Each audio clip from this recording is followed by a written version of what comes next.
All right, guys, here we have a clip of Clavicular saying that black people are less attractive in general. Oh, damn. Yep. Typically, black people have like wider alar bases, wider noses. Okay. So it falls outside of the ideal.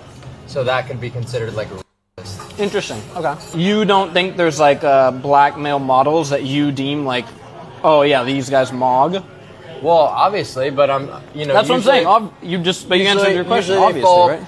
Usually they fall within these, ratios and these ideals. Maybe they have more European-oriented features, I guess you could say, in a lot of cases.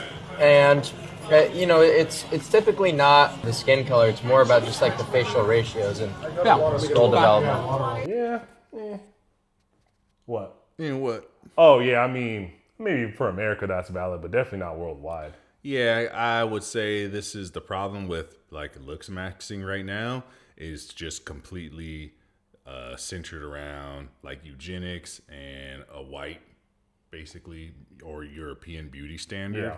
So that's kind of the problem. So all these people chasing the looks maxing right now, especially in America, which, like you said, it makes sense. America. Most of America is white. Yeah. So if that's who you're trying to attract and you want to be generally appealing to the majority of the population, then, fitting within the European beauty standard does make sense, especially if that's what you're attracted to.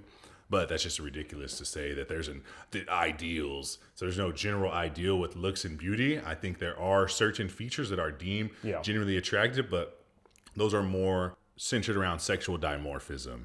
So that means like, yes, strong bone structure, specific features, deep voice, muscle mass, height, broad shoulders, stuff like that. But when you get to these minute details like nose size or eyes, because obviously he's saying it needs to be Eurocentric features, but you go to China, go to Japan, obviously the beauty standard is completely different. So you can't say there's some ideal. He's maybe going off of like some old ass fucking European philosophers and artists like Leonardo da Vinci Plato and niggas that were doing sculptures back in like ancient Greece, which is like obviously all white Mediterranean people and shit. And that's what they deem like, this is the golden ratio for facial beauty and proportion.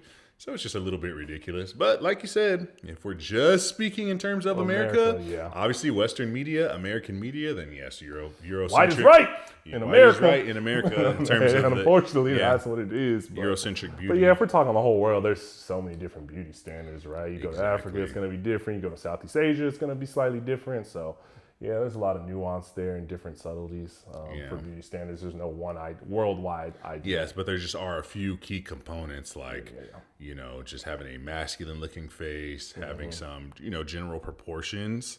I would say it's all about being proportionate, but not like your nose needs to be this way and your eyes, just proportionate. But anywho, so it's Clavicular's take that black people typically are just less attractive because their face doesn't have the proper facial harmony and does not fit into the ideals. So. Damn. When you say it like that, it sounds so bad. That's what he said. That's what he said. Anyway, guys, let us know what you think in the comments.